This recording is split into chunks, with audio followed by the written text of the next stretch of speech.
नमस्कार, आप सभी दर्शकों का बहुत बहुत स्वागत। आप देख रहे हैं जस्ट टीवी। मैं हूं नेहा शुक्ला, स्ट्रेट टॉक लेकर फिर से आप सभी के सामने उपस्थित हूं। शुरू करते हैं आज की अपनी बात, स्ट्रेट टॉक। तो क्या अश्विनी वैष्णव और उनकी रेल फेल हो गई है, ये एक बड़ा सवाल है। नए भारत में जिस तरीके से रेल की तरक्की की बात हो रही है, हमने हाल ही में देखा है कि जम्मू कश्मीर में चिनाब ब्रिज पर जिस तरीके से वंदे भारत दौड़ी और इसकी तस्वीर दुनिया तक को पहुंची और सबने देखा कि भारत में जो भारतीय रेल है उसकी पहुंच कहां कहां तक हो गई है। नॉर्थ ईस्ट के जो राज्य है वहां तक भी पहुंच हो गई। वंदे भारत ट्रेन ले लीजिए या फिर बुलेट ट्रेन की तैयारियां, तमाम ये बातें होती रह रही हैं। साथ ही साथ अमृत स्टेशन की भी बात होने लगी है कि लगभग भारत के 1300 जो स्टेशन होंगे उनको नए और आधुनिक सुविधाओं से लैस बनाया जाएगा, उनको अमृत स्टेशन के नाम से जाना जाएगा।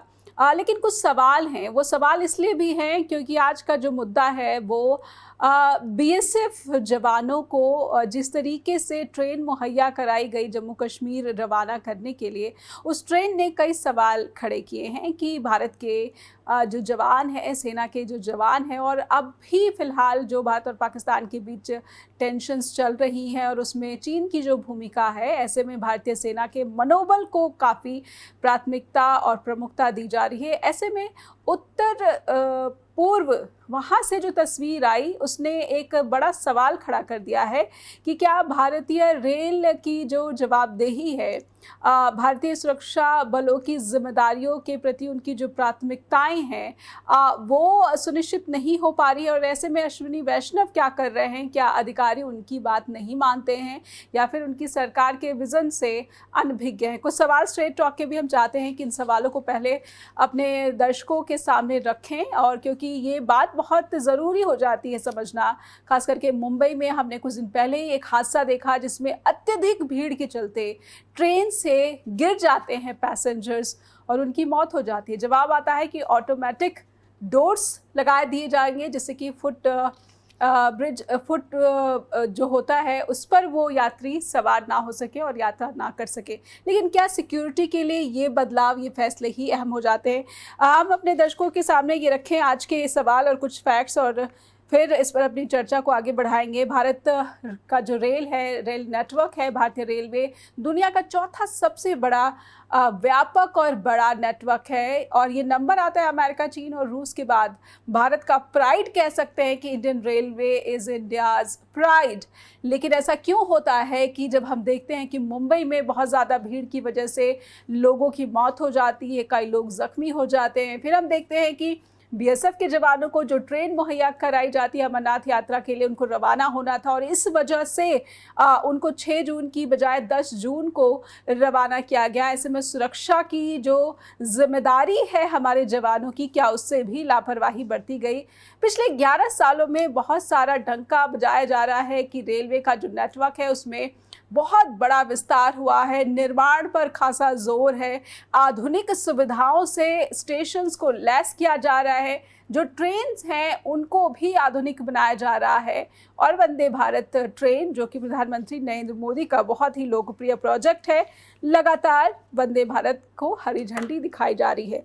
लेकिन ये जो तमाम सवाल हैं उसके बीच बीएसएफ के जवानों का ये वीडियो 6 जून का बताया जा रहा है, लेकिन खुलकर सामने आया है आज, जो कि भारत में काफ़ी वायरल ये वीडियो हो रहा है और अश्विनी वैष्णव से फिर सवाल किए जा रहे हैं इस बदहाली पर। जवान भड़के और उसके बाद उनको एक दूसरी ट्रेन दी गई, और इसी सवाल के साथ हम चाहते हैं कि हमारे दर्शकों के सामने हम वो सच्चाई भी लाने की कोशिश करें जिसमें मुंबई में जो ट्रेन यात्री थे उनकी मौत हो गई है। उनकी मौत का जिम्मेदार कौन है? क्या इसकी भी जवाबदेही भारतीय रेल तय करेगा, रेल मंत्री तय करेंगे? बजट की कोई दिक्कत है या फिर मुनाफे की कोई दिक्कत है? अगर मैं आंकड़ों की बात करूं तो आंकड़े तो बहुत ही शानदार दिख रहे हैं। हमारे साथ आज के जो मेहमान जुड़ चुके हैं स्ट्रेट टॉक के मंच पर, आइए उनका स्वागत कर लेते हैं। हमारे साथ जुड़ रहे हैं शिव गोपाल मिश्रा जी हैं, जो कि ऑल इंडिया रेलवे फेडरेशन के प्रेसिडेंट हैं। हमारे साथ उत्कर्ष सिन्हा हैं, जो कि सीनियर जर्नलिस्ट हैं। आप दोनों का बहुत बहुत स्वागत करती हूँ मैं। और शुरुआत मैं उत्कर्ष सर आपसे ही करती हूँ। उत्कर्ष सर, आप कैसे देखते हैं इंडियन रेलवे, ये जो तस्वीर आज काफ़ी वायरल हो रही है, वीडियो काफ़ी वायरल हुआ है, और इससे कुछ दिन पहले की वो तस्वीर जो मुंब्रा रेलवे स्टेशन पर जो हादसा हुआ उन रेल यात्रियों की, ये दोनों तस्वीर क्या कहती हैं? नेहा देखिए, ये जो अनम्यूट कर ले इस सर। वक्त भारतीय रेल जो है उसकी दो तस्वीरें उत्कर्ष हैं सर जिसका अनम्यूट कर ले। आप कर रही हैं। जी। एक तरफ तो बहुत ग्लोरीफाई हो रहा है, बहुत मॉडर्नाइजेशन हो रहा है। अभी हमने चनाब ब्रिज देखा जो दुनिया भर में एक मिसाल है रेलवे इंजीनियरिंग की, उसमें भी कोई दो राय नहीं। वंदे भारत ट्रेन बहुत लोकप्रिय हो रही है, वो भी कोई दो राय नहीं जी। मगर उसी के साथ साथ जब इन जवानों वाली ट्रेन की तस्वीर आती है या मुंबई हादसे की तस्वीरें, या मुंबई हादसे जैसे लगातार ढेर सारे हादसे हुए हैं, ऐसा नहीं है कि कोई एक हादसा जी।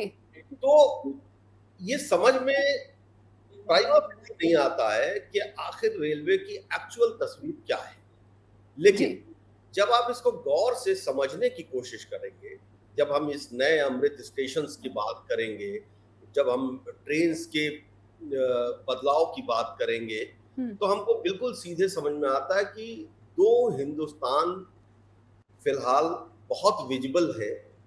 एक जो आम आदमी का रेल है और एक वो जो लग्जरी सुविधाओं की रेल है। अब लग्जरी सुविधाओं की रेल को इतना प्रमोट क्यों किया जा रहा है?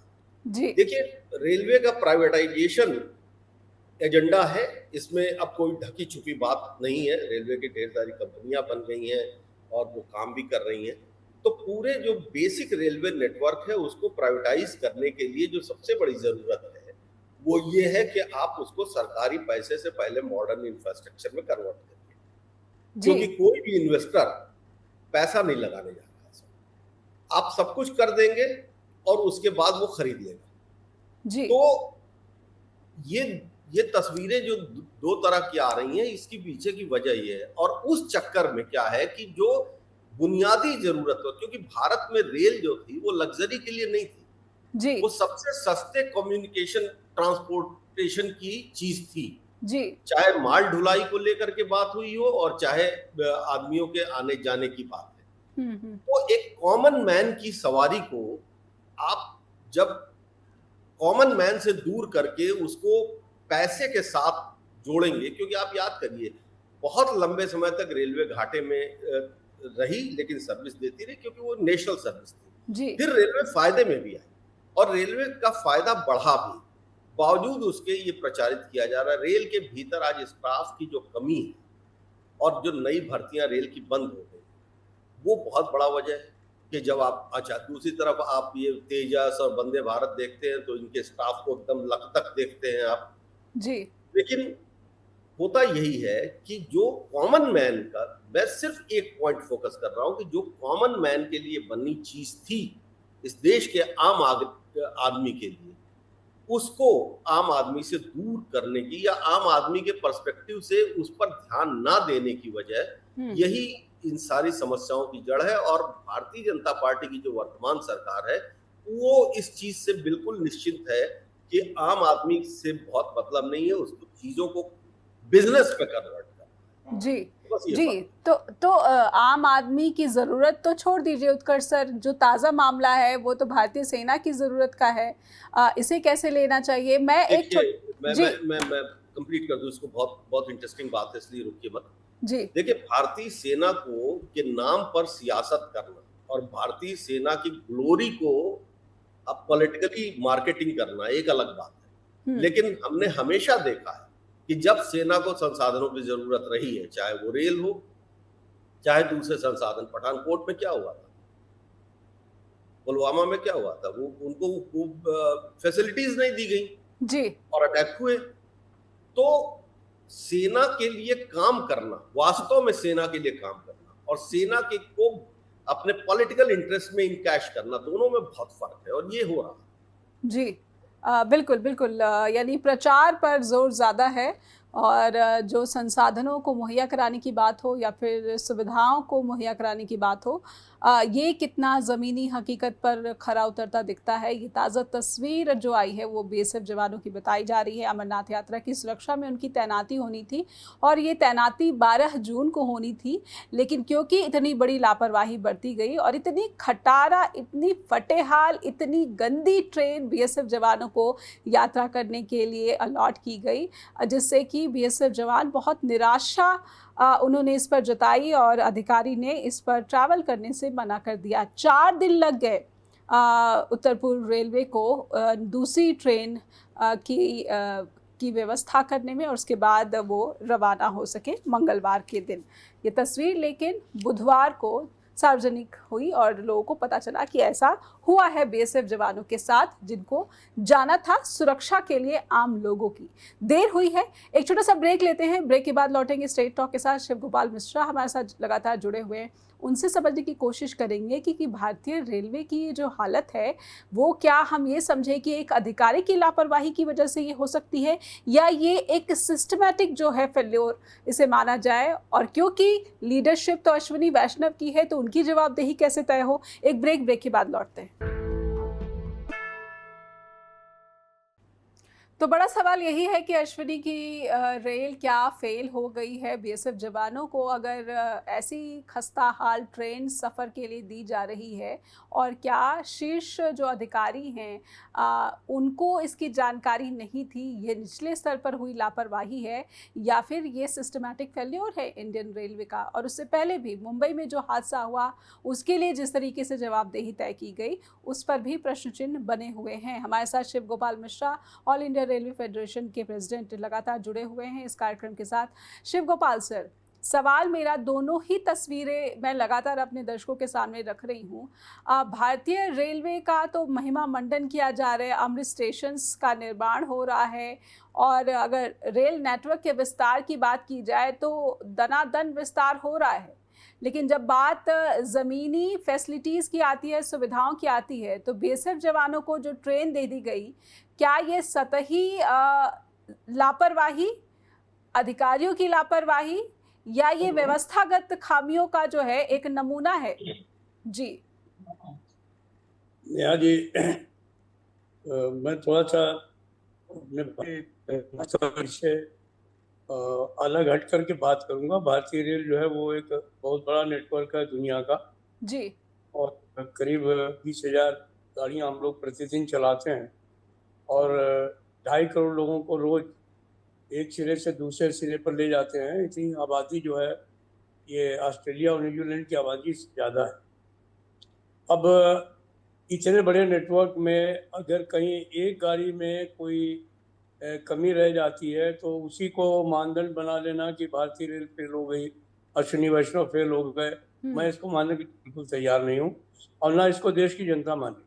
ठीक है। क्योंकि देश की जनता जो 12,000 गाड़ियाँ जो है उनका इस्तेमाल कर रही है, 8,000 फ्रेट ट्रेन का इस्तेमाल कर रही है, तो वो समझते हैं कि ये जो हमारी भारतीय रेल है वो हमारे लिए एक ही जो कहना चाहिए कि ट्रांसपोर्ट का एक साधन है, जो कि शायद उनको अगर ये ना हो तो वो एक जगह से दूसरी जगह जा नहीं सकते। जी, तो सस्ता और सुलभ साधन जो है वो अगर कोई है वो भारतीय रेल ही है।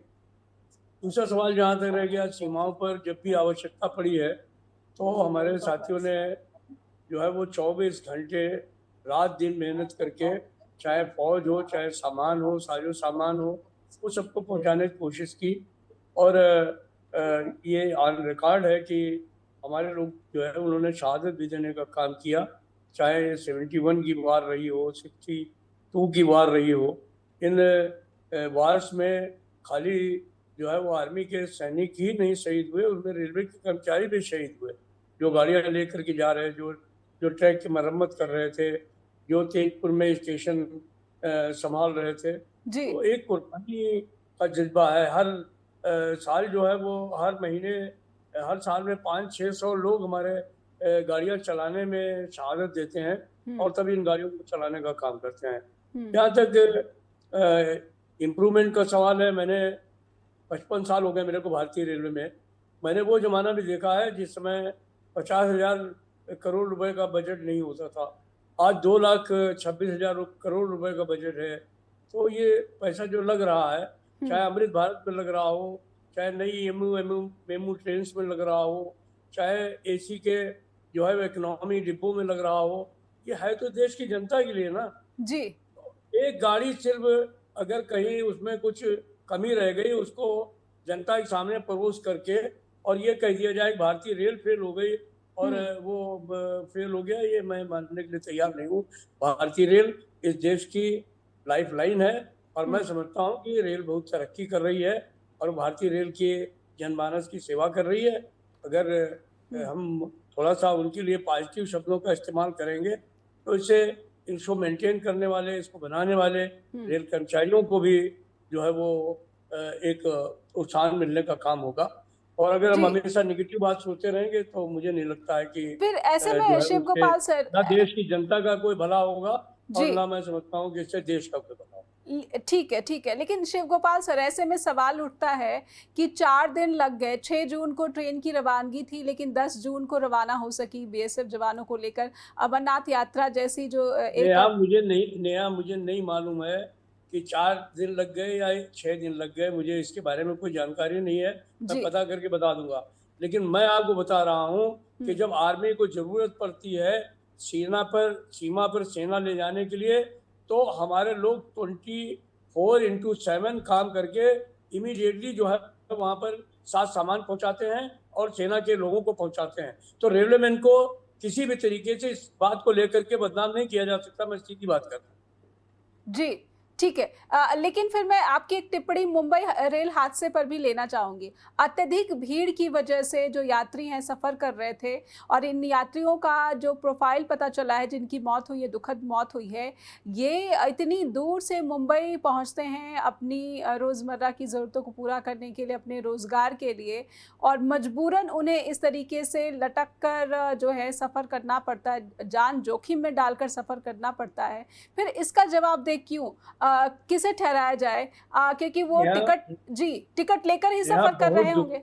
यहाँ बहुत दुखद है ये जी। लेकिन मैं ये समझता हूँ कि ये जो लोग यात्री हैं, यात्रा करते हैं, ये उनकी भी जिम्मेदारी है कि वो भी ये बात समझें कि वो किस तरीके से यात्रा करना चाहते हैं। अगर सिर्फ हवा खाने के लिए लोग जो है वो बाहर डिब्बे के लटकेंगे तो उसके बाद में दुर्घटना की जिम्मेदारी जो है वो यात्रियों को भी लेनी पड़ेगी। आपको थोड़ा बुरा लग सकता है मेरी बात से, मैं भी जो लोग मरे हैं उनकी उससे जो है मेरे को दुख है, लेकिन सवाल इस बात का है कि गाड़ियां चलाना हमारा काम है, लेकिन लटक करके यात्रा करें और उसको जो है वो अपनी जिंदगी को जान जोखिम में डाल करके लोग चलने के लिए वो करें, स्टंटबाजी करें, तो इसके लिए रेलवे जिम्मेदारी नहीं ले सकती है। रेलवे ने ठीक कहा है कि हम आगे चलने वाले समय में हम वो ऐसे डिब्बे लाएंगे जिसमें कि जो है वो गाड़ी चलने से पहले उनको बंद कर दिया जाए। मुझे मालूम है कि इसकी वजह से तमाम जो सैकड़ों लोग लटक करके यात्रा कर लेते हैं उनको दिक्कतें होंगी, लेकिन कम से कम लोगों की जान नहीं जाएगी। तो इस दिशा में रेलवे ने पहले से ही कदम उठाए हुए हैं। तमाम डिब्बे हमारे जो है वो डिब्बा बंद होने के बाद ही चलते हैं। जो रही बची गाड़ियां हैं उनमें भी ये टेक्नोलॉजी ले आई जाएगी और मैं समझता हूँ। लेकिन मैं यात्रियों से भी ये प्रार्थना करना चाहता हूँ कि वो अपनी जान जोखिम में नहीं डालें और डिब्बे में अंदर अगर जगह है तो यात्रा करें, नहीं तो हर 2 मिनट के ऊपर एक गाड़ी चल रही है, पीछे वाली गाड़ी में आ जाए, उसमें क्या फर्क पड़ता है। जी।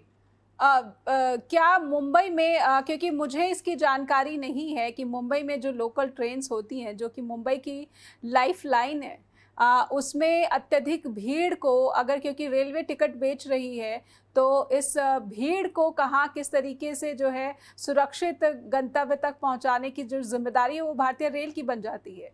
जब टिकटों की बिक्री होती है तो फिर ये संख्या का अनुमान तो हो ही जाता है। शिव गोपाल सर, अरे मैं कह रहा हूँ नेहा, ये जो टिकटों की बिक्री होती है इसका कभी इकोनॉमिक हिसाब भी ले लीजिएगा, नहीं होगा तो उत्कर्ष भाई आपको दे देंगे जी। ये 1/, जो है वो 26 जो है वो पैसा ले करके लोग यात्रा कराते हैं। अगर लोग दूसरे मदों में यात्रा करें तो उनका जो है वो सारा बजट फेल हो जाएगा जो ये गाड़ियों से यात्रा होने का मामला होता है, लेकिन होना चाहिए, गरीबों को पूरी सुविधा मिलनी चाहिए। हम जी। जानते हैं कि जो लोग अपने यहाँ से ट्रांसपोर्ट अलाउंस ले रहे हैं सरकारी दफ्तरों से या प्राइवेट कंपनियों से, वो लोग भी सस्ते टिकट लेकर के वहाँ यात्रा करते हैं। क्वेश्चन इस बात का है कि टिकट की बिक्री अगर बंद भी हो जाए तो उसका नुकसान इन्हीं लोगों को जो है वो भुगतना पड़ेगा। तो वो एक तरीका नहीं है। तरीका यही था कि जो गाड़ियों की स्पीड थी वो बढ़ाई गई, जो गाड़ियां 10 मिनट में चल रही थी उनको 5 और 6 मिनट में लाने का काम किया गया। जी। नई मॉडर्नाइज्ड जो है वो एम्यूज लाने का काम हो रहा है, मेमूज लाने का काम हो रहा है, लोगों को ज़्यादा स्पेस मिले ऐसे जो है वो डिब्बे जो है वो इंट्रोड्यूस किए गए हैं, लाने का काम हुआ है। तो जी। जो हो सकता है वो संभव किया जा रहा है। बाकी अब जनता भी बढ़ रही है, चीजें भी बढ़ रही हैं, उनके हिसाब से साधन भी बढ़ाने की कोशिश हो रही है, बिल्कुल। लेकिन इसको 146 करोड़ की करने का आबादी कोई हो गई है। नहीं है, जी। बल्कि इसको और बढ़ाने की आवश्यकता है। बिल्कुल, श्री गोपाल सर, सामर्थ्य बढ़ाने की आवश्यकता ज़रूर नज़र आती है, और जिस तरीके से रेवेन्यू या फिर जो ग्रोथ की बात है वो तो अगर तसल्ली बख्श है, तो फिर सामर्थ्य की बात क्या इसे प्राथमिकता नहीं दी जा रही? एक छोटा सा ब्रेक के बाद लौटेंगे। हमारे साथ उत्कर्ष सिन्हा लगातार बने हुए हैं, वरिष्ठ पत्रकार, सवालों को समझने का क्रम आगे बढ़ाएंगे ब्रेक के बाद।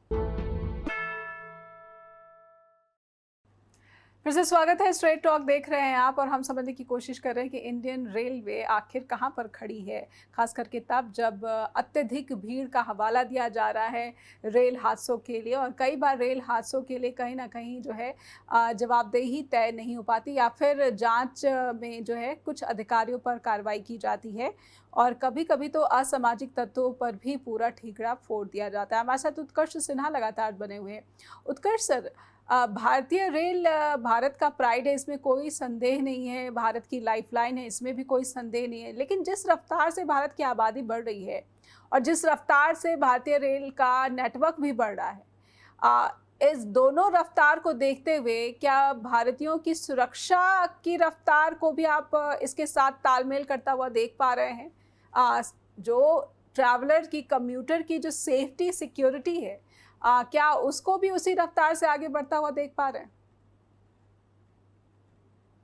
अनम्यूट कर ले सर। इस सवाल का जवाब नेहा बहुत इंटरेस्टिंग है कि रेलवे में सुरक्षा कवच बढ़ाने की लगातार कोशिशें भी हुई हैं, और दूसरी तरफ अगर आप 2021 से अब तक के आंकड़े देखेंगे तो लगभग हर 2 महीने में 2, है ना, हर महीने 2 पैसेंजर ट्रेन और 1 मालगाड़ी ट्रेन का औसत आता है जो पटरी से उतरती है। जी। 4 साल में 140 रेल दुर्घटनाएं हुई हैं, सैकड़ों मौतें हुई हैं, और उसमें रेल कर्मियों की भी मौतें हुई हैं, इसमें भी कोई दो राय नहीं। तो अब ये छोटा नंबर तो नहीं है। भारतीय रेल तो पहले भी चलती थी, आबादी हमारी पहले भी कम थी और सुरक्षा की व्यवस्थाएं भी हमारी कम थी। तो अब इसको कैसे समझा जाना चाहिए कि 4 साल में 140 रेल दुर्घटनाएं, जिस औसतन जो है वो 2 हर महीने, और सुरक्षा की व्यवस्थाएं भी बन रही हैं।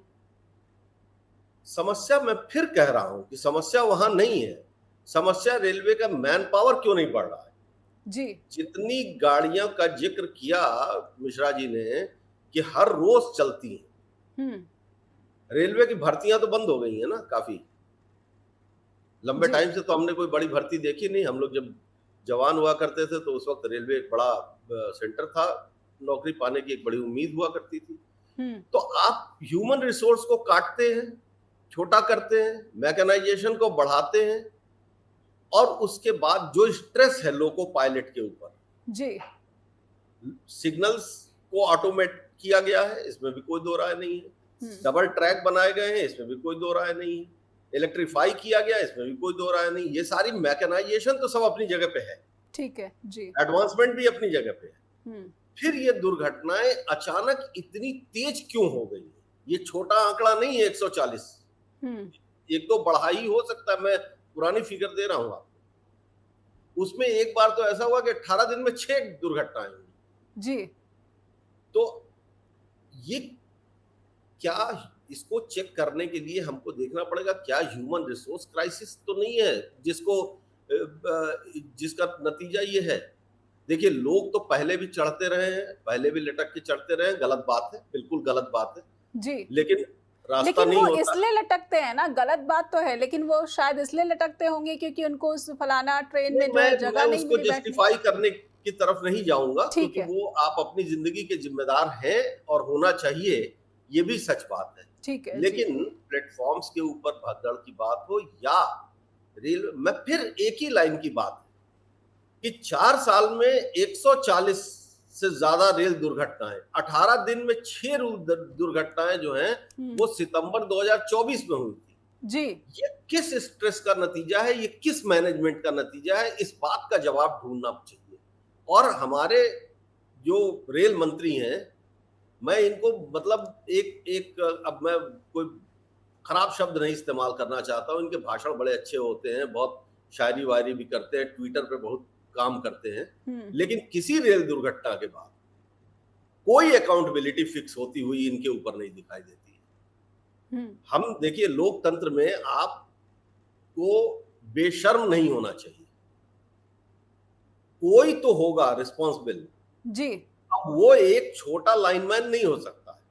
अगर सिस्टम का फेल्योर नहीं, भाई एक घटना हो तो आप किसी एक आदमी के ऊपर जिम्मेदारी है, अगर 140 है तो ऊपर तक रिस्पॉन्सिबिलिटी फिक्स होनी चाहिए। बिल्कुल। ऊपर क्यों नहीं हो रही है इसका जवाब चाहिए, ह्यूमन रिसोर्स क्यों नहीं प्रॉपर है उसका जवाब चाहिए। जी। खाली प्लेटफॉर्म को सुंदर करके और उसके ऊपर आप एसी लाउंज बना लीजिए, पार्किंग का किराया 3 गुना कर दीजिए, 4 गुना कर दीजिए, ये अगर विकास है भाई तो विकास की परिभाषा पर हमको नहीं बात करनी है। लेकिन अगर 140 दुर्घटनाएं हो रही हैं, अगर हर महीने 2 पैसेंजर ट्रेनें या एक्सप्रेस ट्रेनें डीरेल हो रही हैं, तो अकाउंटेबिलिटी तो चाहिए। जी। बहुत ही वाजिब सवाल और फैक्ट्स उत्कर्ष सर ने रखे हैं। शिव गोपाल सर, मैं आपसे ज़रूर समझना चाहूँगी, 4 साल में 140 दुर्घटनाएं, हर महीने 2 मौतें हुई हैं, इसकी भी जवाबदेही फिक्स होनी चाहिए। क्या ये हो रही है? संसाधनों का उन्होंने जिक्र किया, जो पद खाली हैं उनका उन्होंने जिक्र किया, और जिस तरीके से पार्किंग को लेकर बेतहाशा बढ़ोतरी कर दी गई है फीस में, ये तमाम मुनाफे के काम तो हो रहे हैं, लेकिन संसाधनों और सुरक्षा की दृष्टि में जो व्यवस्थाएं होनी चाहिए, जो इंतज़ाम होने चाहिए, क्या आप इस पर कोई टिप्पणी करना चाहेंगे?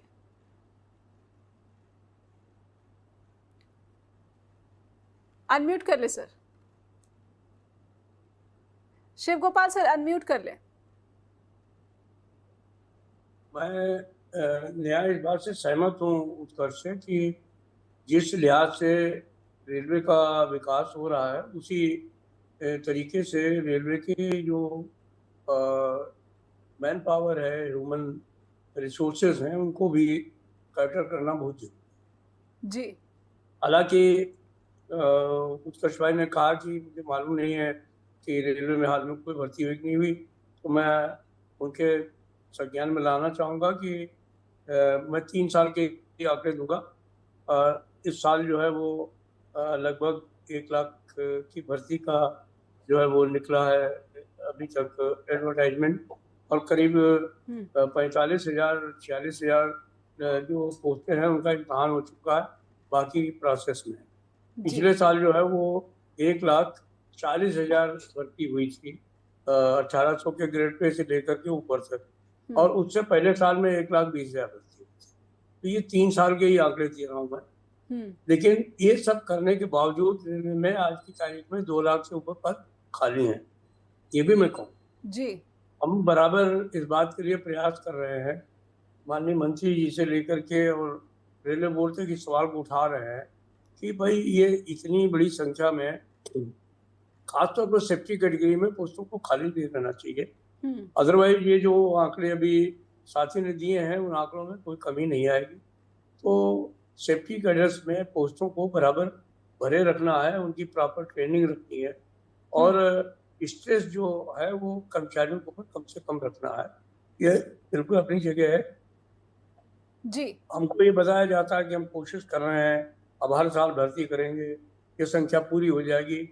हमारा कहना यह है कि आप हर साल भर्ती करें, ये अच्छी बात है, लेकिन पहले जो खाली पद हैं उनको आप भर दीजिए, उसके बाद में आप हर साल भर्ती कीजिए, तो फिर बात ठीक है जी। तो खैर ये विषय अभी चल रहा है, हमारे लोग भी तनाव में काम करते हैं, हम इस सवाल को बराबर उठाते रहते हैं, तो कोई शक नहीं है। तो जहाँ कमी है वो बात करनी चाहिए। जहाँ तक दुर्घटनाओं का सवाल, वो आंकड़े मुझे नहीं मालूम है कहाँ से लाए गए हैं, लेकिन ये बात सही है कि डिरेलमेंट्स बढ़े हैं, स्पीड बढ़ी है, लोगों का मेंटेनेंस भी बढ़ी है, सब बातें बढ़ी हैं।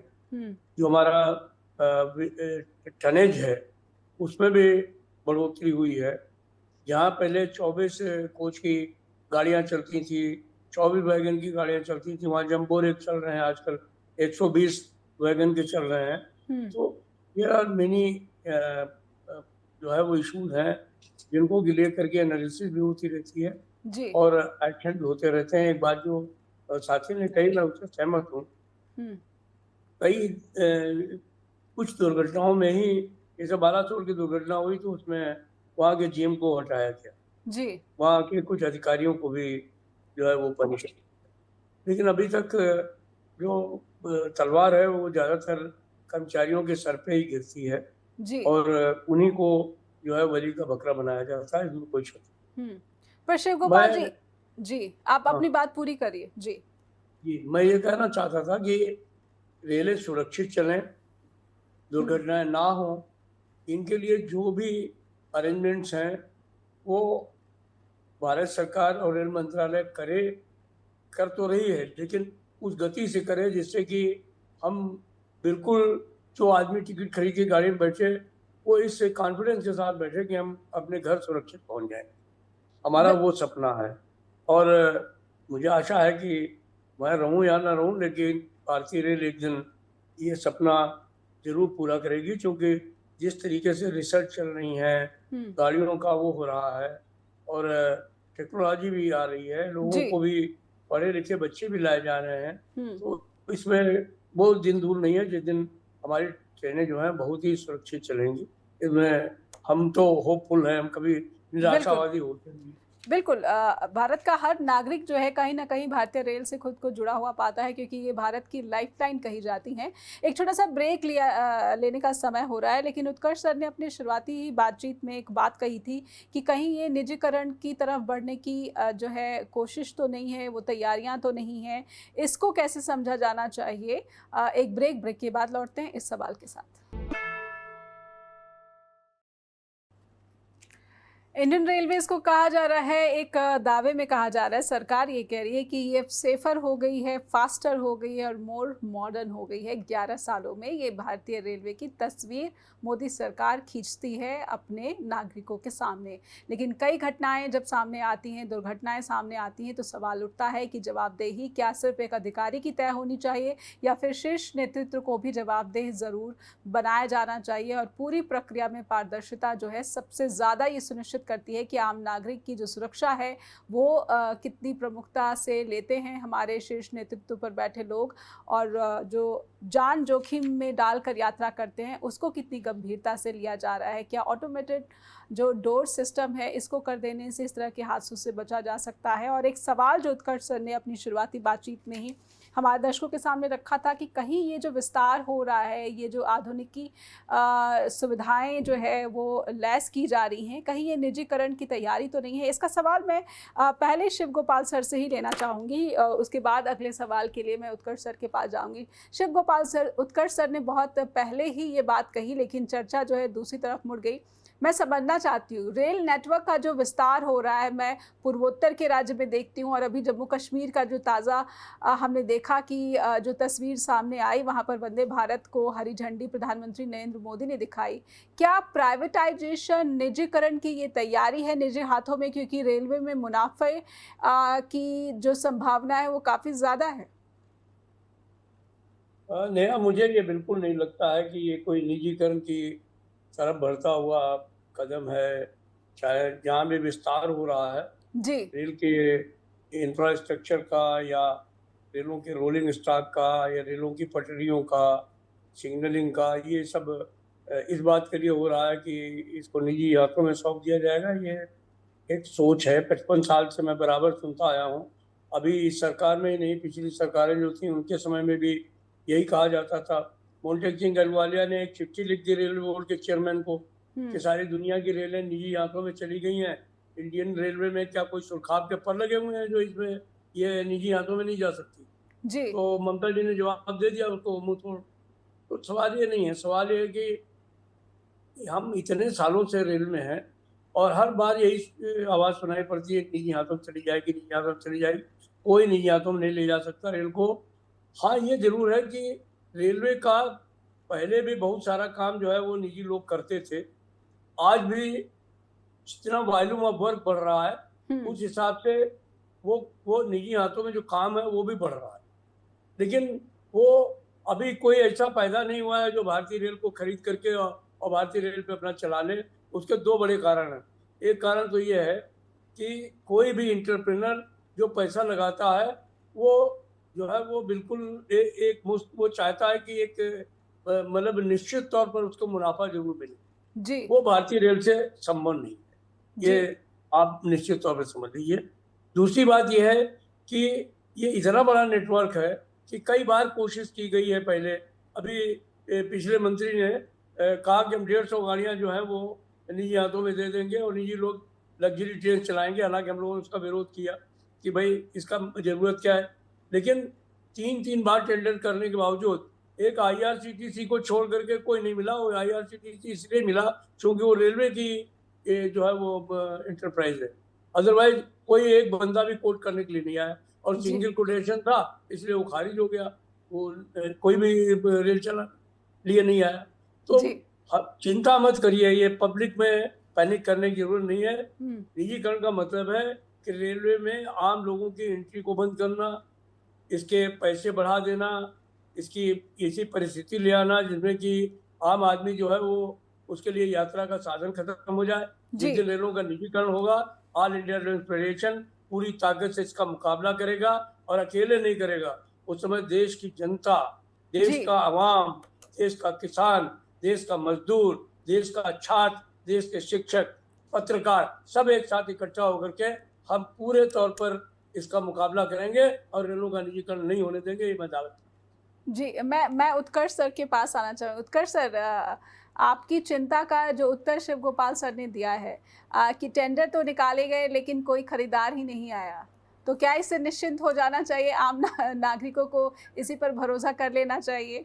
मैं थोड़ा इत्तेफाक नहीं रखता हूँ। देखिए, रेलवे के निजीकरण का जो तरीका है वो थोड़ा दूसरा है। गुरु जी बात सही कह रहे हैं, इन्होंने काफी लड़ाइयां लड़ी हैं, हम सब लोग गवा रहे हैं, कई लड़ाइयों में हम साथ भी रहे हैं, उसमें भी कोई दो राय नहीं है। लेकिन रेलवे का निजीकरण देखिए ऐसा नहीं है कि उठा के पूरा भारतीय रेल आप प्राइवेटाइज कर देंगे। ये जो शुरुआत कैसे हुई है, ट्रायल कैसे हुआ है, भोपाल का एक रेलवे स्टेशन बढ़िया बनाया गया और उसको दे दिया गया रख रखाव के लिए, जैसे एयरपोर्ट्स दे दिए गए अडानी को। ऐसे ही जितने नए रेलवे स्टेशन हो रहे हैं जहां पे भीड़ होती है वो धीरे धीरे दे दिए जाएंगे मेंटेनेंस के नाम पर। निजीकरण का मतलब ये नहीं है कि आप सब उठा के बेच ही देते हैं। आप देखिए तेजस ट्रेन, तेजस टोटली प्राइवेट ट्रेन है। IRCTC एक प्राइवेट कंपनी है, उसके शेयर होल्डर्स अलग अलग है। अभी तो उसके हाथ में, कब कहाँ शेयर चले जाए पता नहीं। तो रेलवे का निजीकरण इस तरह से नहीं होगा। और जो टेंडर्स नहीं लिए उसी का तो दबाव है कि तेज हो गया ब्यूटिफिकेशन का काम। क्योंकि कोई इन्वेस्टर, मैं बिल्कुल सहमत हूँ, कोई इन्वेस्टर घाटे में या खराब चीज नहीं लेना चाहता। जी कहता है कि पहले सही कर दो फिर हम ले लेंगे।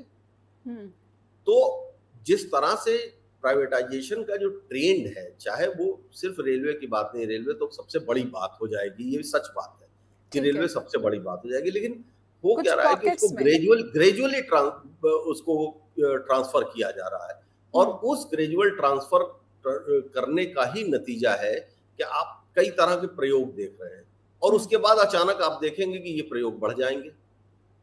तो वो सारी चीजें हैं जिसकी वजह से ये चिंता है। और जरूर कुछ ना कुछ फॉर द नेम सेक कुछ ऐसा हिस्सा रह जाएगा जो कहा जाएगा कि नहीं साहब ये कॉमन मैन के लिए है और ये कॉमन मैन इस पे चलेगा। वो भारत सरकार की जिम्मेदारी है, सरकार की जिम्मेदारी है जी। लेकिन आखिर ये जो पद खाली हैं, जो पैसे नहीं दिए जा रहे हैं, जो प्रायोरिटाइज नहीं हो रहे हैं, धीरे धीरे आउटसोर्सिंग के ऊपर चीजों को डाला जा रहा है, साफ सफाई के काम को आउटसोर्सिंग पे डाला जा रहा है, तो आखिर ये वो कर्मचारी होते जो शायद काम करते, तो एक बड़ा स्लो शिफ्ट है और बिल्कुल सामने ऐसे नहीं आ रहा है, बट हाँ प्रोसेस ऑन है। मैं तो इस बात से बिल्कुल सहमत।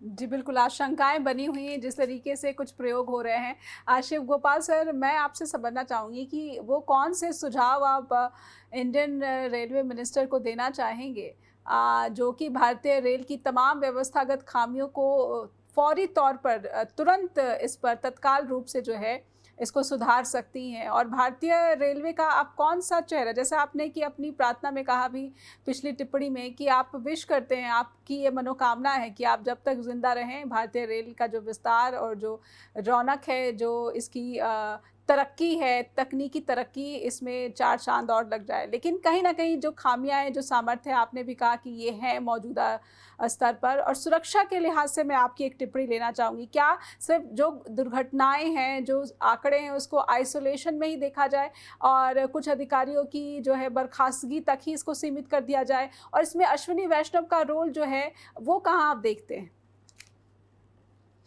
देखिए नेहा जी, आपने दो बातें कही हैं। एक तो ये है कि हम लोग कर्मचारियों के प्रतिनिधि हैं, तो हमारा सबसे बड़ा रोल तो यही रहता है जो मंत्री जी के सामने, कि वो ये है कि रेलों में वैकेंसीज खाली नहीं रहनी चाहिए जी, क्योंकि वैकेंसीज रहने से सुरक्षा को भी खतरा होता है, और दूसरा ये भी है कि इससे जो है वो एक तरीके से दुर्घटनाओं के मतलब लिए कभी कभी ये भी एक कारण बन जाता है जो कि नहीं होना चाहिए। हम ये नहीं कहते हैं कि आप ओवर स्टाफिंग करें, लेकिन जो कर्मचारियों को ऑपरेशन और मेंटेनेंस के लिए ज़रूरत है, कम से कम उतना स्टाफ जरूर रहना चाहिए। सेफ्टी की जो वैकेंसीज हैं उनको जो भरा जाना चाहिए। ये हमारी हर स्टेज पे बोर्ड के साथ में, मंत्री के साथ में हमेशा बात करते रहते हैं, और यही कारण है कि पिछले 2-3 साल के अंदर हम देख रहे हैं कि करीब 4 लाख के करीब लोग जो हैं वो 3.5 लाख के करीब लोग भर्ती हुए इसी वजह से। अब इस बार हम लोगों के चुनाव वगैरह हो गए, उसमें थोड़ा सा हम लोग भी फंस गए थे। अब अगले साल जो भर्तियाँ आएंगी उनमें हम लोग और प्रोएक्टिव होकर के जो है वो काम करेंगे, तो मुझे लगता है कि अगले साल और ज़्यादा भर्ती होने का काम होगा। एक बात तो ये। दूसरी बात ये है कि काम का बोझ जो है वो साइंटिफिक तरीके से उसकी एनालिसिस होनी चाहिए। ये जो 96 घंटे ड्यूटी, 72 घंटे ड्यूटी, 18 घंटे ड्यूटी, बाहर रहना घर से, लोको पायलट का, दूसरे लोगों का, ये चीज़ें ठीक नहीं हैं। अगर हाई पावर कमेटी ने अपनी रिकमेंडेशन दी और कहा कि सेफ्टी कैटेगरी में 8 घंटे से ज़्यादा ड्यूटी नहीं लेना चाहिए, तो फिर 8 घंटे से ज़्यादा ड्यूटी नहीं लेना चाहिए। ये एक महत्वपूर्ण विषय है जिसकी वजह से दुर्घटनाओं में तनाव बढ़ता है लोगों का, और उसकी वजह से उनको होता है। ये भी एक हमारा बहुत डिमांड है। हमारी डिमांड पर ही हाई पावर कमेटी बनी थी, और उस कमेटी की रिकमेंडेशन को अगर लागू नहीं किया जाए या पार्शली लागू किया जाए तो उससे भी थोड़ा सा ये मामला जो है वो ठीक नहीं रहता है। वो हम लोग बराबर कोशिश कर रहे हैं। एक तीसरा जो सवाल है वो ये है कि रेलवे जो है वो, जो अभी शुरुआत में उत्कर्ष भाई ने बात कही कि रेलवे 2 हिस्सों में बटी हुई दिखाई पड़ती है, मैं इनसे थोड़ा सहमत हूँ। क्यों सहमत हूँ कि स्टेशन में 2 तरीके के हमारे पास में लोग आते हैं। कि वो लोग हैं जो कि सवेरे घर से चलते हैं, अपने घर से 2 रोटी और नमक और प्याज ले करके और प्लेटफॉर्म का पानी पी करके और नौकरी करके वापस जाते हैं, रेलवे का इस्तेमाल। दूसरे वो लोग हैं जो लग्जरी ट्रेन्स में यात्रा कर सकते हैं। तो आप लग्जरी ट्रेन्स जो अफोर्ड कर सकते हैं आप उनके लिए चलाइए, हमें उससे कोई मतलब कोई हम आपको उसके लिए नहीं रोकते हैं। वो भी आपका एक सेगमेंट है, उसको आप लीजिए, उनसे पैसे भी लीजिए। हम ये भी नहीं कहते हैं कि उनसे आप पैसे छोड़िए, लेकिन साथ इसके जो गरीब आदमी है उसके लिए भी रेल एक एकमात्र साधन है आम आदमी के लिए, भारतीय रेल ही है। तो वो आम आदमी के लिए भारतीय रेल रहनी चाहिए। अभी हाल में ही मंत्री जी को जब हम लोगों ने सुझाव दिया तो एक अच्छा काम उन्होंने किया है कि अब उन्होंने तमाम गाड़ियों में जहाँ पर 1 डिब्बा 2 डिब्बा रह गया था सिर्फ खाली जो है वो जनरल का, वहाँ पर जनरल के डिब्बे बढ़ाए जा रहे हैं। तो नई गाड़ियाँ आ रही हैं, अमृत भारत ट्रेन आ रही हैं, जो कि जनरल डिब्बे की ही गाड़ियाँ होंगी जिनमें जनरल यात्री यात्रा कर पाएंगे। तो एक जी सोच जो है वो उस पर हम लोगों ने कोशिश की है कि वो बदले, ताकि ये है। बाकी पिज्जा खाने वालों को पिज्जा मिले वो ठीक बात है, लेकिन जो गरीब आदमी है खाली पूरी और हल्की सी वो सब्जी के साथ में अपना 10-15-20 रुपए में काम चला सकता है, जी उसको भी प्लेटफॉर्म पे सुविधा मिलनी चाहिए। ये हमारा सोच है और इसको हम बराबर मंत्री से लेकर के नीचे तक पहुंचाने का काम करते हैं। जी, बहुत-बहुत धन्यवाद शिव गोपाल सर आपका भी और उत्कर्ष सर आपका भी कि आपने समय दिया, स्ट्रेट टॉक के मंच से जुड़े। आपका आभार व्यक्त करना चाहती हूँ, दर्शकों से अनुरोध करना चाहती हूँ कि आपका इस पूरे विवाद पर या फिर जो सवाल है उस पर क्या सोचना है हम तक लिखकर पहुँचाएँ। info@justbroadcasting.com या फिर neha@justbroadcasting.com पर भी ईमेल पहुँचा सकते हैं।